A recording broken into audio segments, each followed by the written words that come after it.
Max Steel is a movie sprung from a children's action figure, a slick Mattel toy from the late 1990s that varies in length, width and style, depending on which model you picked up. For any prospective viewers, this is perhaps the only fact you need to know upon entering Stewart Hendler's 92-minute sci-fi journey. If reverence is what you have for Max Steel, then you'll likely find some enjoyment in his three-dimensional transformation from miniature toy figure to overgrown teenage boy.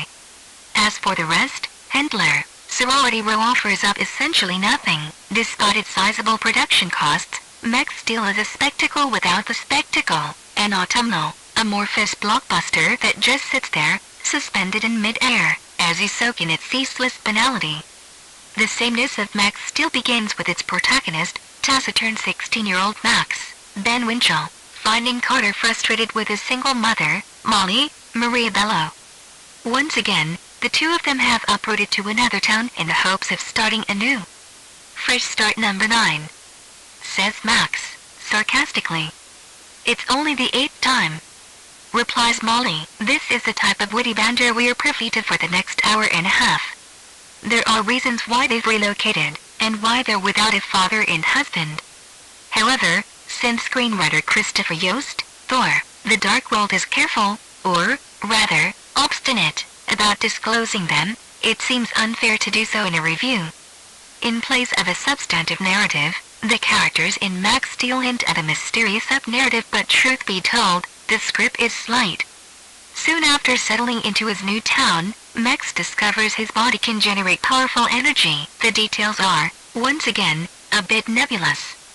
What we do know is that Max is stronger when working with Steel, a robotic, cryogenically frozen drone-like device, voiced by Josh Breener, Silicon Valley that has now woken up.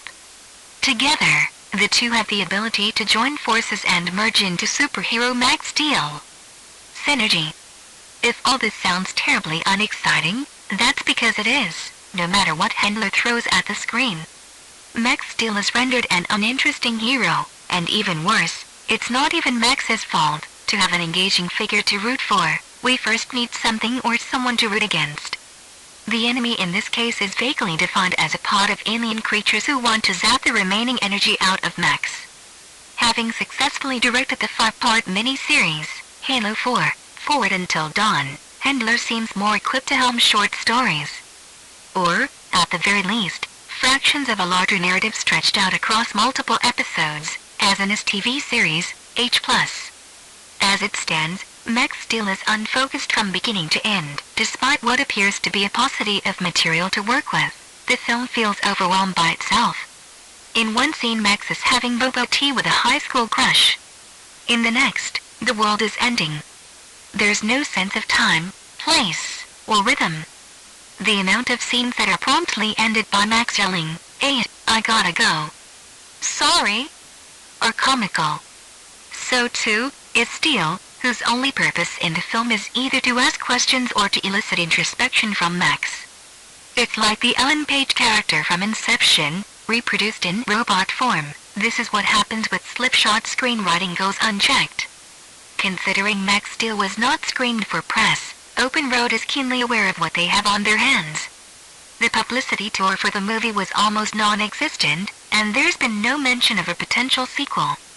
All signs point to this being a one-and-done ordeal. Quite frankly, that's probably best for all parties. If the past is any indication, Hendler, Winchell, Bello and everyone else involved have the capacity to create interesting, original, and engaged art. Max Steel is none of those things.